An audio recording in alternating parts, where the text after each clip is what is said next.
সাইয়েদনা মুসা আলাইহিস সালাম তার চাচাতো ভাই কারণকে বলেছিল সম্পদের যাকাত দাও, এ সম্পদ আল্লাহ দিয়েছে। কারণ বলে আল্লাহ দেয় না, ইন্নামা উতিতুহু আলা ইলমিন ইনদি, আমি আমার ইন্টেলেক্ট, আমার সৃজনশীলতা, আমার বুদ্ধিমত্তা খাটিয়ে সম্পদ উপার্জন করেছি, আমি যাকাত দিব না।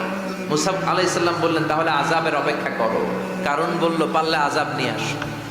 রব্বুল আলামিন বললেন ফাখাসাফনা বিহি ওয়া বিদারিহিল আরদ, ও মুসা নিরাপদ দূরত্বে তুমি সরে যাও, আমি এখনই কারণকে তার সব সম্পদ সহ জামিনের মধ্যে দাবিয়ে দেব।